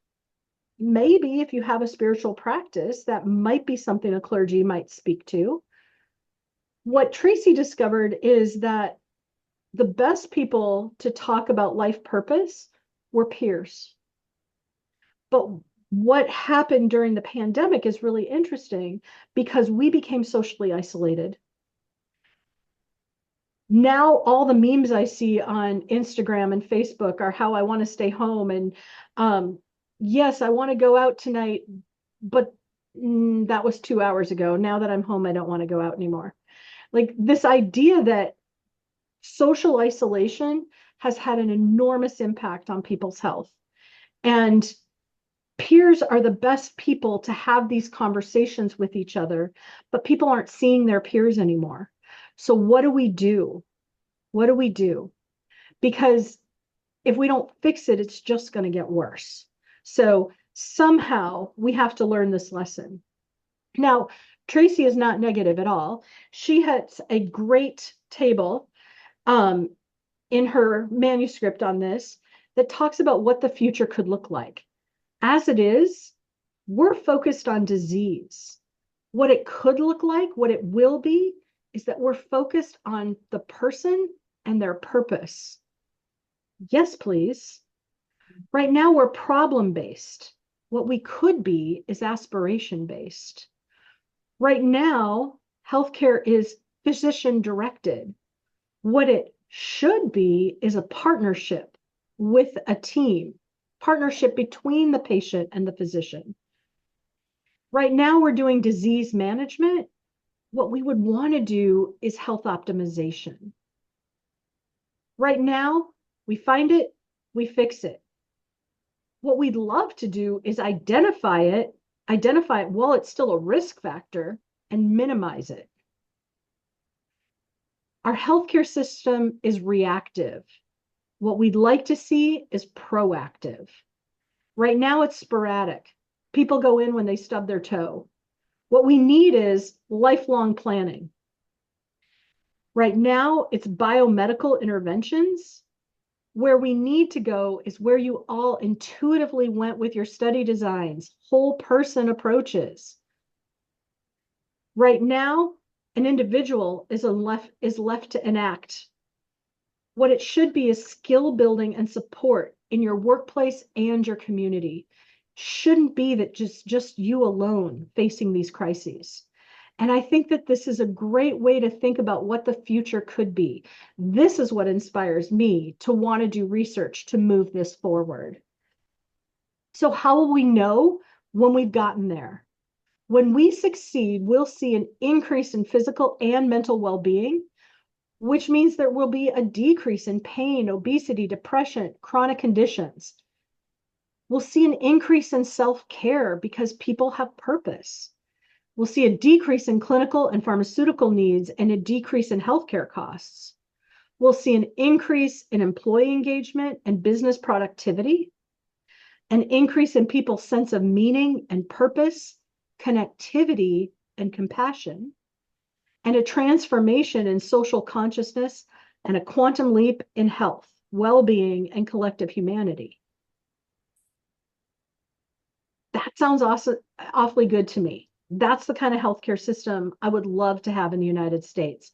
Right now, the United States is number 28 in countries in our healthcare system. We're not even in the top 10. We're not even in the top 20. We need a transformation. And I think this is what it's going to take. So I ask you, when you're journaling tonight, what is your life purpose? It takes a little time to figure it out. For me, when I went through this process, I determined that my life purpose is teaching love. I can do that in any class. I can do that in any research project. When I say teach love, I want people to love themselves, because you can't love other people until you love yourself first. So figure out what your life purpose is. That's going to make a huge impact on your health.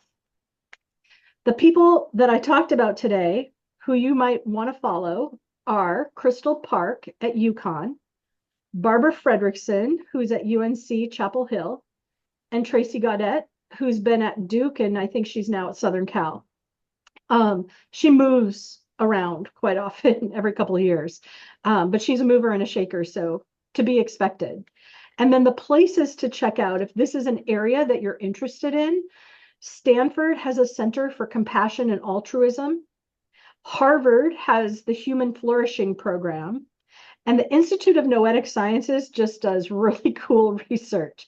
They do stuff that like nobody else does, like being able to predict when bad things are happening.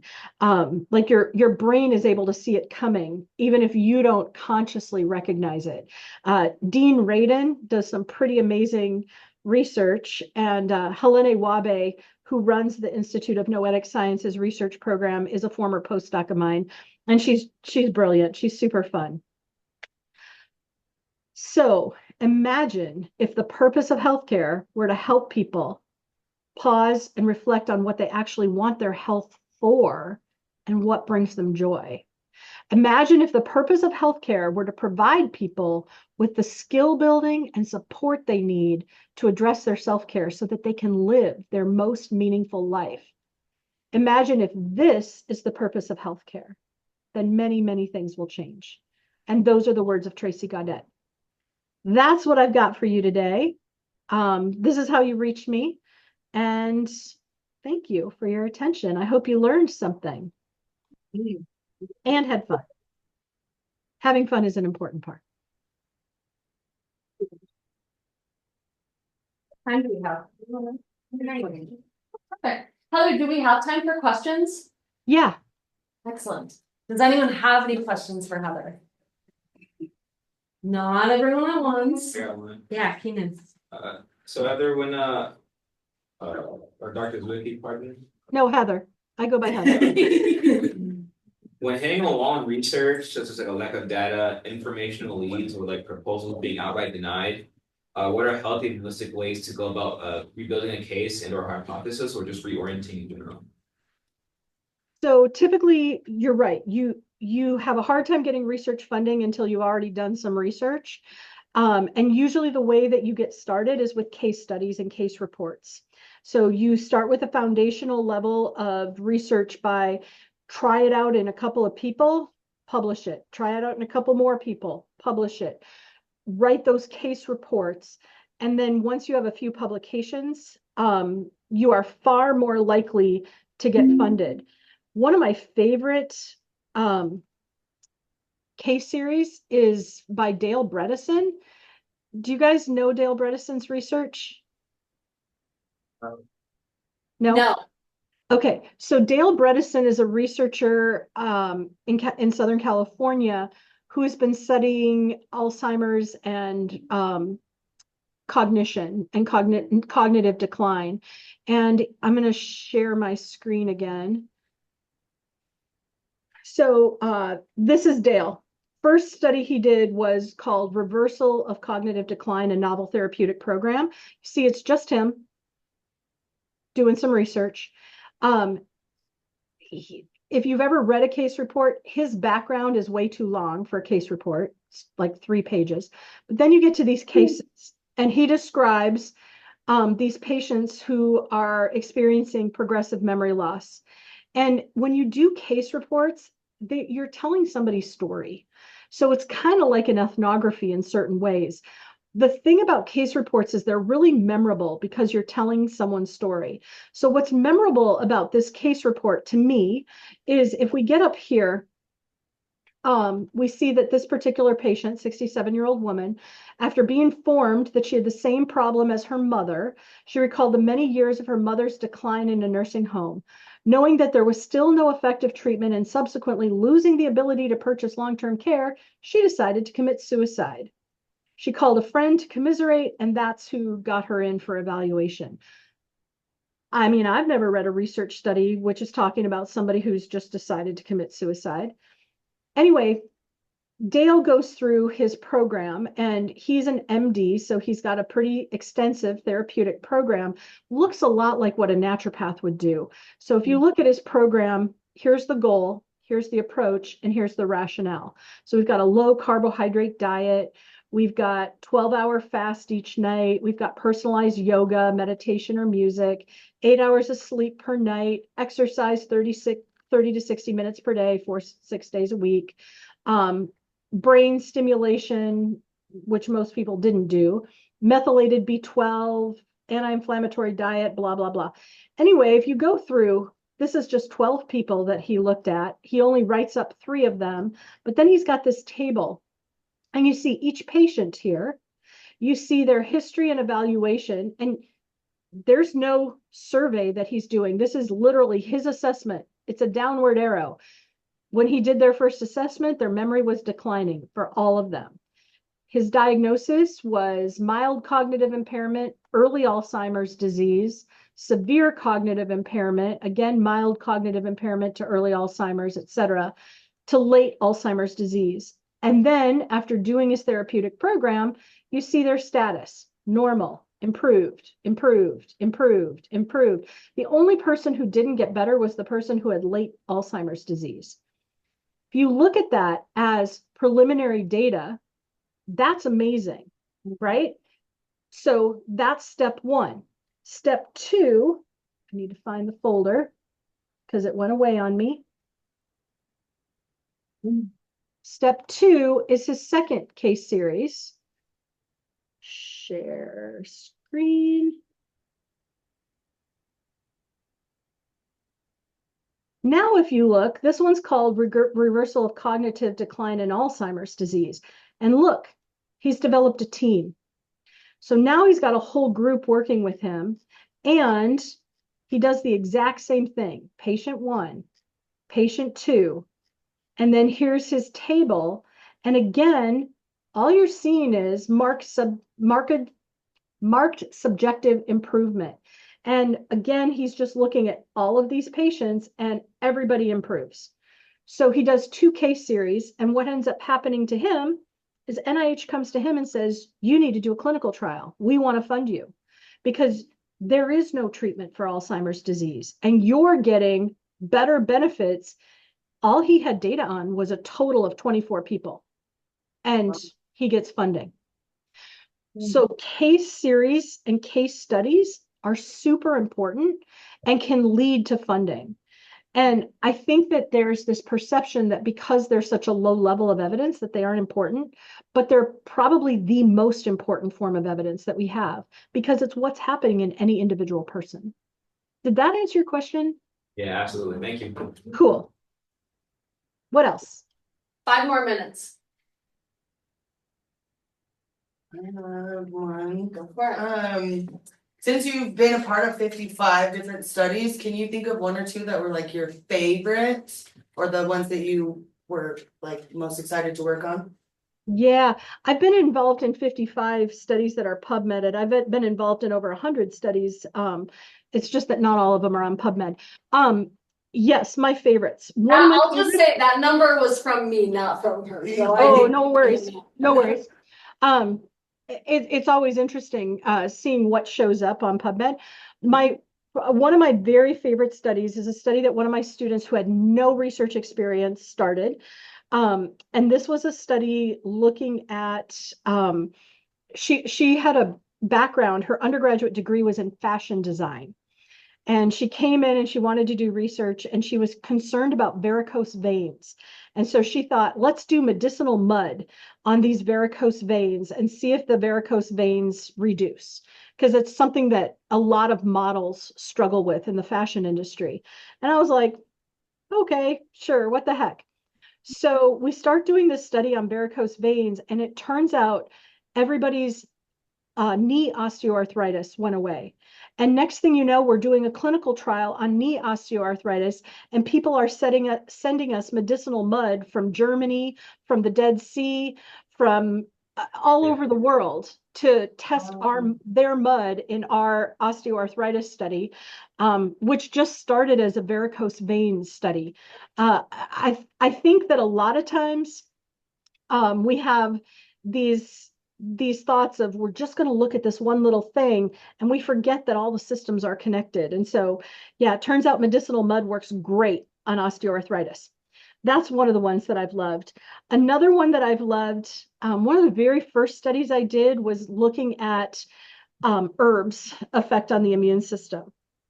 Now, in order to do that, we wanted to exclude anybody who was taking anything that had an effect on their immune system. So we had to make sure people were not taking particular pharmaceuticals. We had to make sure that they weren't, doing things that were bad for their immune system, et cetera. So we go to recruit, and one of our study participants was like, I really want to be in your study, but I smoke. And we're like, nope, you're going to have to give up smoking. So she did. And she gave up all of these various things she was doing. And it was funny, I was in the grocery store about 8 years after that study had ended. And Trader Joe's, this woman comes up to me and she's like, Dr. Zwickey. And I'm like, do I know you? And she's like, yes, I was in your herb study 8 years ago. And I looked at her and I'm like, I don't recognize you. And she's like, that's because I lost 70 pounds. That study changed my life because I had to do all these things to qualify for the study. I completely changed everything and I'm healthy now. And wow, unintended consequences. Amazing. And then the last thing that I would say is we've been doing research with Thana, which is the company that does sterilized fecal transplant. And we've been looking at the cases right now. So we're getting ready to write a case study. We've got 12 patients. Of the 12 patients, 6 of them were suicidal and taking thanabiotic, which is just dead fecal matter, sterilized. Suicidality goes away.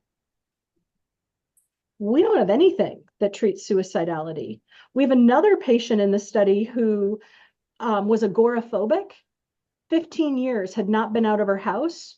She takes thanabiotic and goes to the grocery store for the first time and then stands out on her lawn and talks to her neighbor for 2 hours. She'd never even met her neighbor before.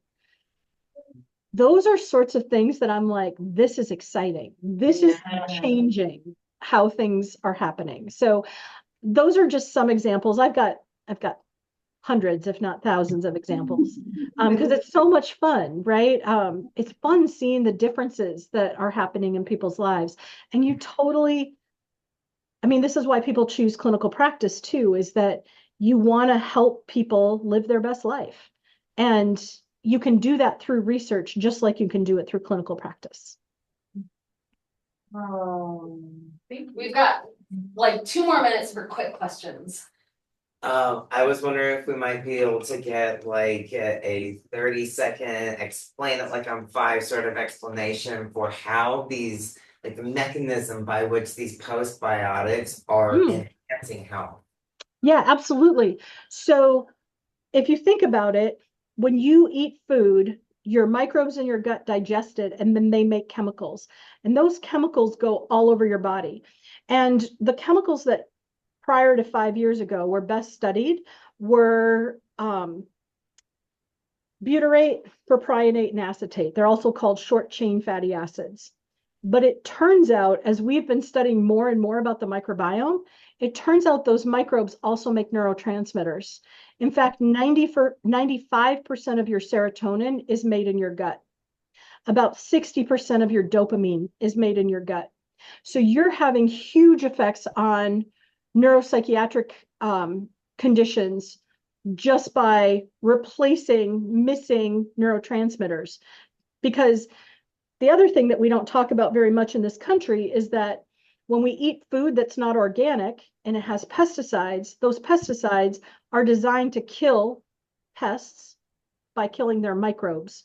So when you eat them, you're killing your microbes. Same thing is true with preservatives, right? What is a preservative designed to do? It's designed to kill microbes in food. So when you eat a preservative, it's killing microbes in your gut, and you're not making the neurotransmitters that you should be making. When we use Thanabiotic, first of all, the donors who donate the poo, because it's sterilized poo, they're what we call unicorns. What do I mean? They were born vaginally, they were breastfed, they've never had antibiotics, they eat organic, they do not have any diagnoses. We hope that they haven't ever been into a hospital, because even just walking into a hospital, you get exposed to all the chemicals that are in the air. So we call them unicorns because how many donors do you think we have for this company? How many of you have never had an antibiotic in your life? Yeah, exactly. We have 3. We have 3. Wow. One lives on a mountaintop in Vermont, one lives on a mountain in Colorado, and one lives in rural Oregon. Those 3 donors provide all of the poo that we use for our studies, because it matters what the poo looks like. If we look at the metabolites of the guts of the average person, you have somewhere around 1,200 metabolites. When we look at the metabolites for these people, they have over 1,800. So they have 600 more metabolites that most of us are missing because we have been exposed to antibiotics, and we have been exposed to preservatives, and we have been exposed to pesticides. And all of those environmental toxins are killing off species of microbes that produce important factors in our health. And one of the things we're starting to see now is, like, people with Parkinson's are missing these 3 to 5 microbes. People with rheumatoid arthritis are missing these 10 microbes. People with different diagnoses are missing different microbes. And as a result, they don't have those postbiotics, and all of their systems get messed up. Make sense? Yes, thank you so much for a lovely explanation, I really appreciate it. Yeah, no problem. It's the future. It really is. You're going to see more and more microbiome stuff, because all of the different journals and stuff are writing articles now, how what naturopaths have said for the last 50 years, that it's all about the gut. Mental health, all about the gut. Yep. Parkinson's, all about the gut. Alzheimer's, all about the gut. It's all about the gut, y'all. Heather, can we hold you for 2 more minutes, or do you have? You really are. Gary, do you want to go with the question? Yeah, are there any examples within the medical community, like the healthcare industry, that you think like do a good example of teaching love to people? How you said like you like to teach love. Do you think there's anybody out there that's actually doing that for their patients? Or are we screwed? I think there are people who are trying. So that's why I said, like, the Stanford Center for Altruism, you know, the Dalai Lama is on their advisory board. They're trying. I think that capitalism gets stuck, or gets people stuck sometimes, because they're trying to figure out how to monetize it. And I don't know how you effectively monetize teaching love. I certainly haven't figured that out. And shouldn't love be free? I don't know. Maybe I'm a hippie, even though I'm not old enough to be a hippie. But yeah, it's a great question. I have seen within naturopathic medicine, among certain physicians, that they express that if you don't love your patients, you shouldn't be seeing your patients. Like, you have, and within education, we say all the time, if you don't love your students, you shouldn't be in education. It's not worth it. It's not worth it to the student, and it's not worth it to you. So I do see those messages, but I can't name a particular place other than that Stanford Institute for Altruism. And then Harvard, of course, if Stanford has something, Harvard had to follow suit. So they created theirs next. But honestly, that was a competition thing. It wasn't because people were like, oh, we need this because love is the answer. It was, oh, Stanford has this thing, we better have it too. So yeah, I don't know beyond that. That would be what I could point to. Thank you. Yeah. Thank you so much. Yeah. Yeah, thanks for having me, y'all. I hope you have a wonderful afternoon, and I'm sure you're going to enjoy Brenna as a professor. She's fantastic, and have a good life. You know how to find me if you have any questions. Thank you. Bye, everybody. Right down. Thanks,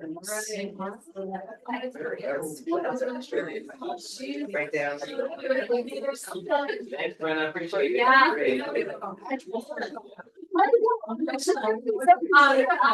Keep this rolling. Be like, let's see, I see it back. Yeah. Are there any other things here? Are we able to get a copy of that slide, maybe? This is all being recorded. So I'll put it in recording. I don't choose a page for the I'll get recorded. No, Thank you. Olivia.